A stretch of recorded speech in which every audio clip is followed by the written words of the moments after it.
long night last night, stringing and then finishing administrative work this morning. We're ready to keep going here, stringing the piano. Get the power plugged in here and get the camera where we want it. Okay. We got those strings on last night, right? And we're gonna keep going with this. You'll be able to check out what we're doing. So I'm gonna get to it.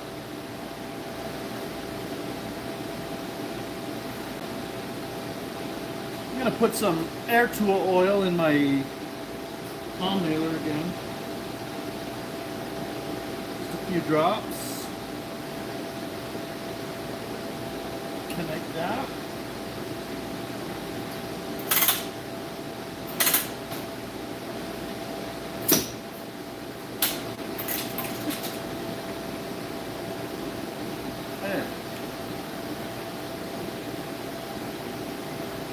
And away we go. We've had these strings pre-cut and crimped by Timothy today.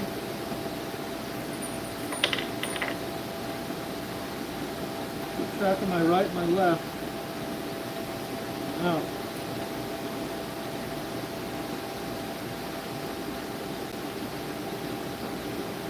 Now, when I get on this spot,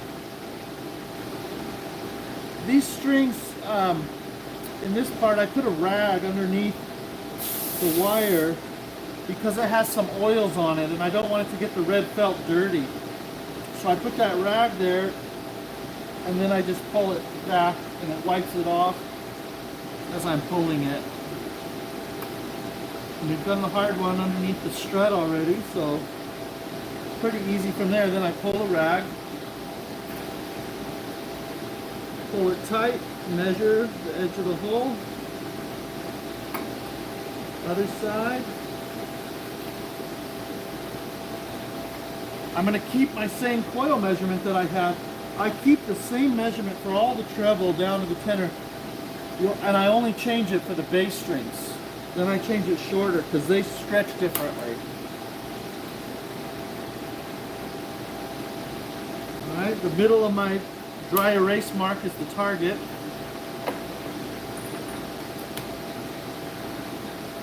Now I'm going to coil them.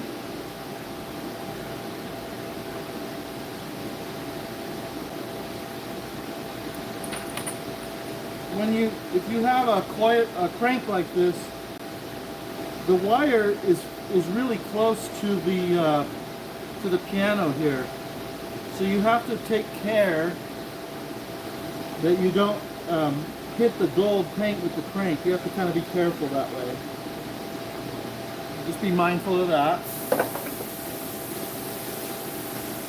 Pull them and drive them.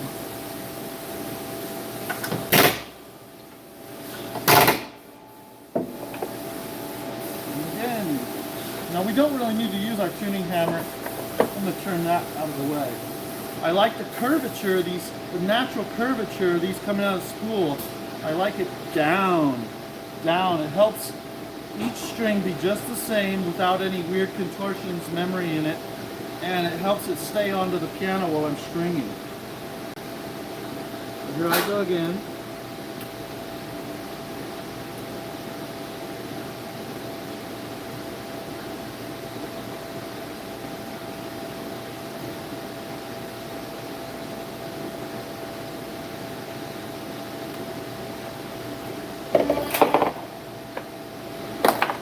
Don't need that happening.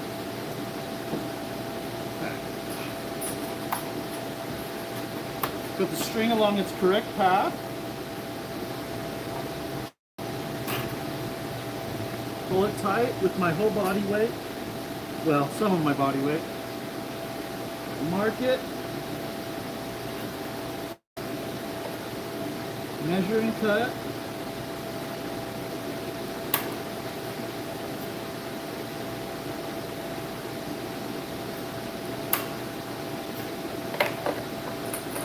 Coil it. Doesn't matter which side you do at this point, doesn't matter a whole lot. Just don't get them twisted.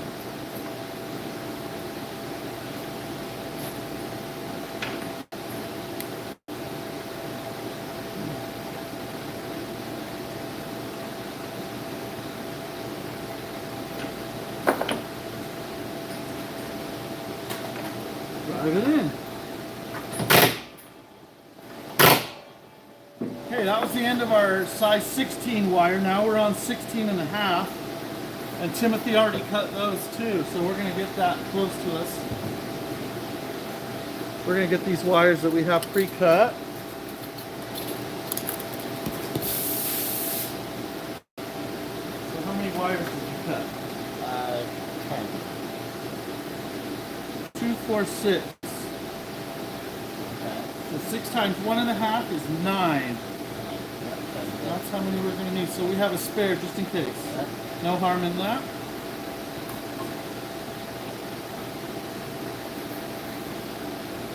Was one of them longer than the others, do you suppose? Oh, it was just falling out. Well, that's our spare. We'll hang on to that elsewhere. Okay. Curvature down. We're gonna, oh, I did it wrong, right? That's not what I do. A-graph section. Now, I am looking down at the A-graphs to see if I want to change my A-graph alignment at all. I can tweak it just a little bit here or there. Make sure it's perpendicular with the path of the strings. These look pretty good, but I might tweak the next few notes so I don't have to touch it for a while.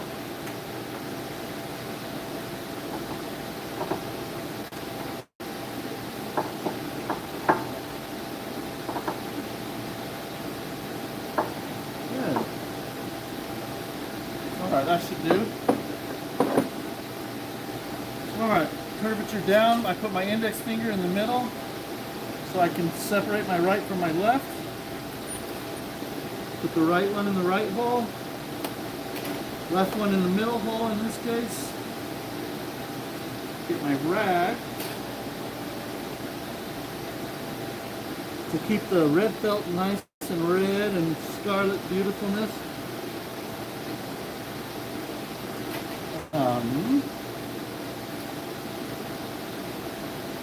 There we go. Put the string on the correct path.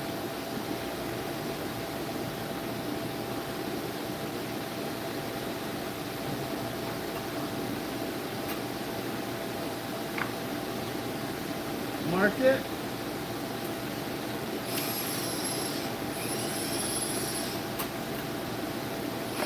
Measure it. And cut.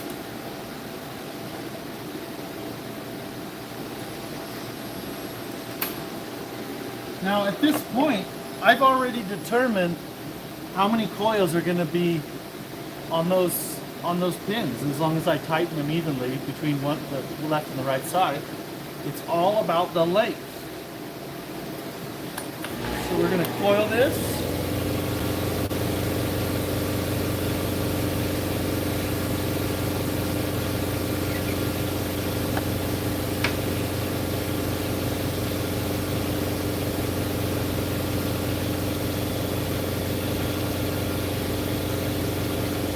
String goes all the way through the pin, not poking out the other side, if at all, just a tiny, tiny bit, so that it won't be poking out when it's done.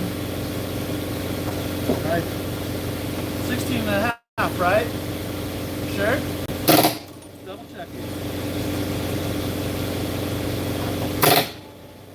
Okay. You want to try one? I'll just let you do a couple more. You want me to keep going? Yeah. Okay. You would prefer to observe. Separate the wires right from left. Doesn't matter what the other end does as long as I keep track of the right and the left with the curvature down. Stick these in here. I'm going to get my rag. Did I throw my rag way over there? You didn't move my rag, right? Oh, why did I throw it way over there? That was unnecessary. Put the string along the correct path, on the bridge, on the hitch pins. Make sure it's not twisted. Pull the rag, mark and measure. Mark on the correct hole. Make sure you got it right.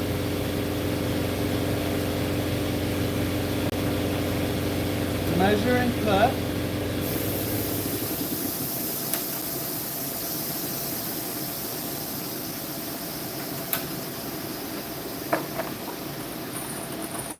coil.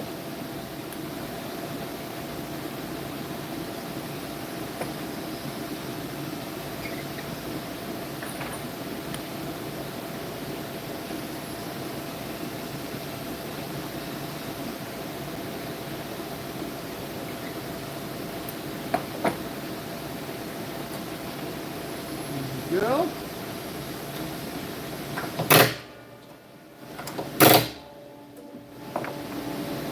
And onward. Okay, it gets really repetitive from here, right? But curvature down. I've already bent this in half. Curvature down, index finger in the middle.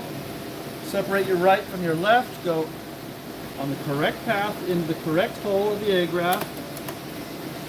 I'm big on the correct placement of this because that's where all the mistakes happen. Put your rag underneath here. Pull it back. String along the correct path, including on the bridge. Gonna pull it tight, remove the rag. Oh, that's like that way. Mark it on the, based off of the pin, hole in the pin block, the actual wood, not the metal on the plate. Because the holes in the plate vary in diameter and position. So it would be more accurate to measure from the hole in the wood. The middle of the mark is my target. I wipe off my dry erase marks and I coil.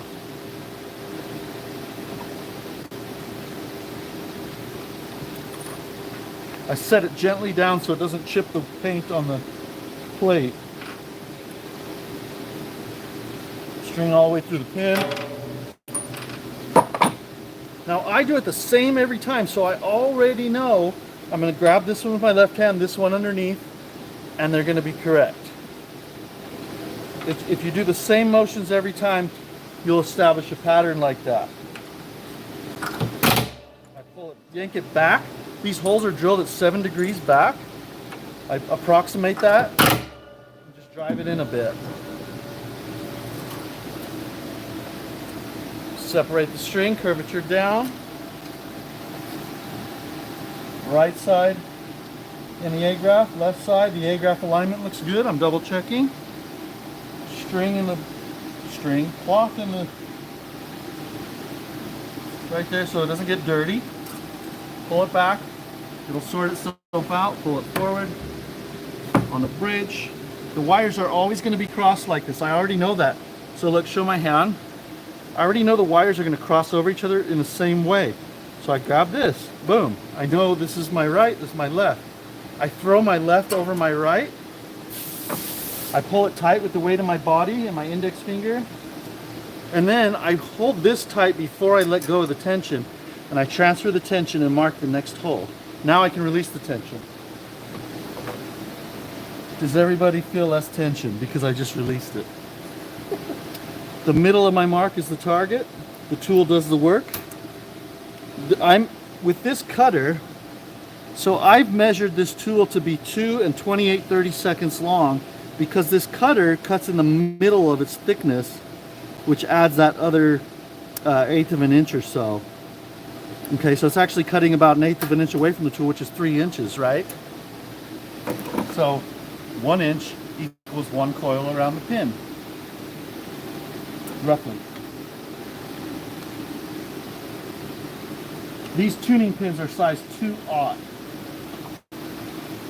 You have all kinds of different sizes, but 2/0 is a very common starting size for a new piano.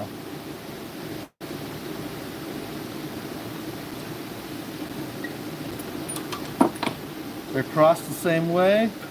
I already know that. Pull it. Drive them.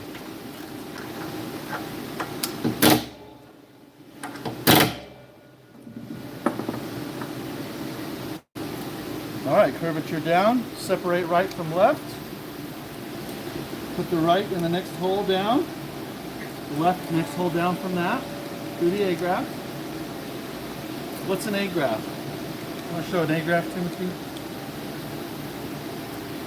A-graft is these brass portals for the wire. They they define the stopping point where the main bulk of the wire vibrates for your tone. And it's soft, so the wire can kind of nestle in there and have a clean termination, okay? And so they also kind of hold the position of the string. Those are the A graphs.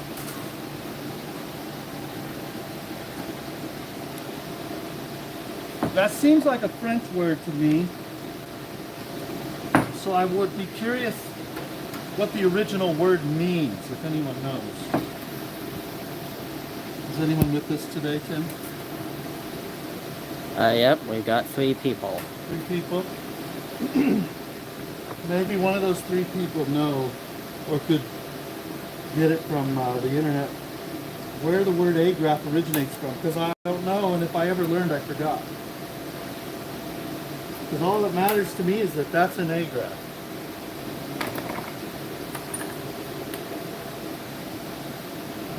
Coil the pin all the way through the hole. 1, 2, 3 times down.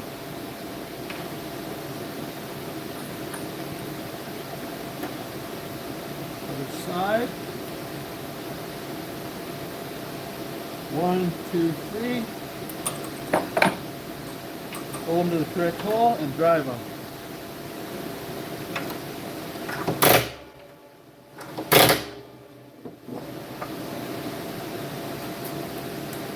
Alright, we've got 4 more strings of this size.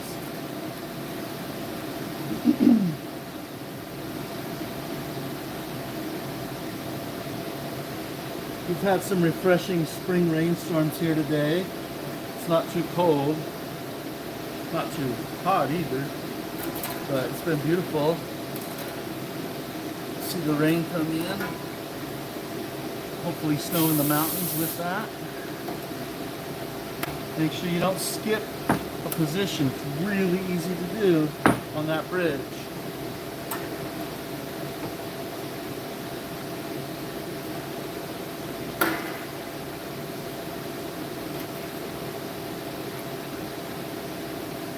Measure and cut. A very traditional way of measuring the length from the pin to determine how many coils you have is by using the fingers. It's slightly problematic because everyone has different sized fingers, right? And sometimes I might crunch my fingers together tighter or have them more loose. It just introduces a little more variation than having a set measuring tool. So that tool I developed, and if you want one, I can sell it to you. Just contact me through the website saltlakepianoservice.com.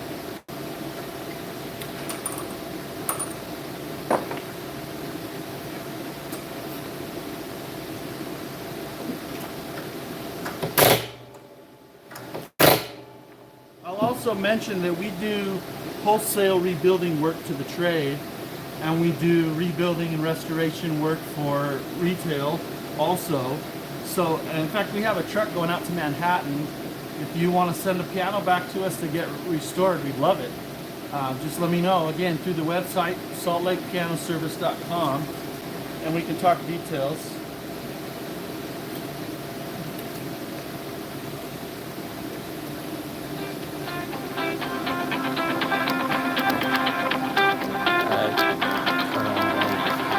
What's that?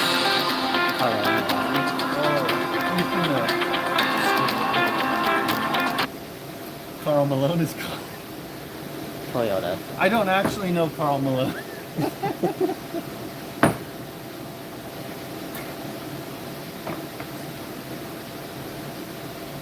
Sounds like Carl Malone's one of my customers. Yeah. Nope.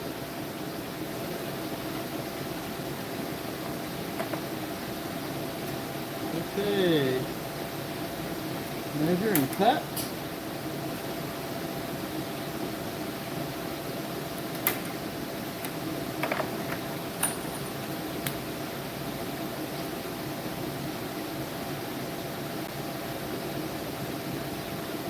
Oil.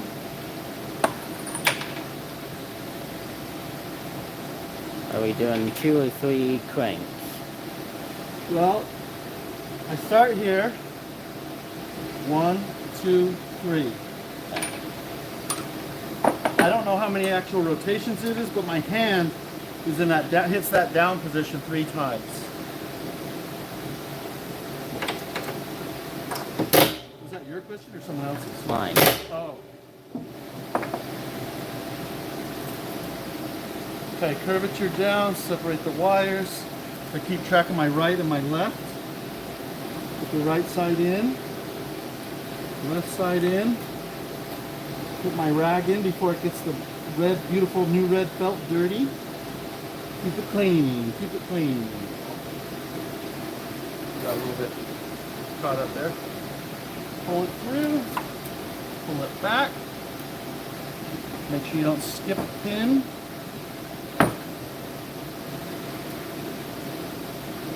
Pull it tight. I'm leaning my body weight, you can't tell, but I'm pulling it pretty tight between the tackiness of these gloves and my body weight. It's actually quite tight.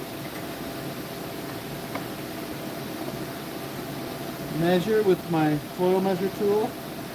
Cut, wipe off the dry erase mark. Both sides.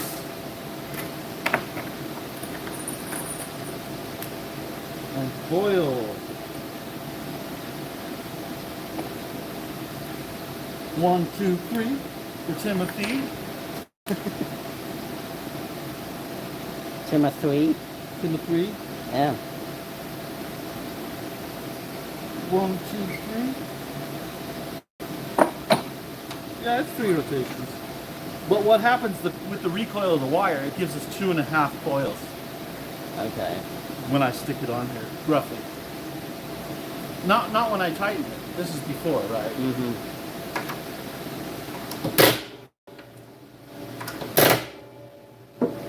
Okay, I've got 1 more wire and I've got 2 more holes of this size. Oh, it checks out. Curvature down, curvature down. Separate right from left. Now if I'm looking down at these A graphs, there's one I want to tweak just a little bit to be perpendicular with the path of the wire. That's not good. It's not bad either, but it's not good. Okay. That on there. That. Hold tight. Remove the cloth. I'm pulling tight. I'm measuring it flat against the plate, making a mark. Flat against the plate, making the other mark. The middle of my mark is the target. Timothy did a great job measuring the length of these and bending them. I've got plenty of length, not too much waste in my face or anything. It's great. Then we're going to coil it. We'll pull this. 1, 2, 3. Okay, I'm changing my cadence, Timothy. My crank starts in this position, and I hit this position 3 times. 1, 2, 3, because that's where I'm actually stopping, I realized. Okay, we're going to pull those in.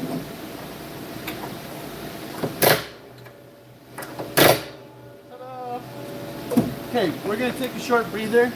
I'm going to return a phone call. I'm going to come back. I'm going to go to the whiteboard and just kind of write up my process in simple steps, review it, and then we'll come back and keep going with number size 17. We got 12 notes of 17. So we'll catch you in just a few minutes, 5 to 10 minutes.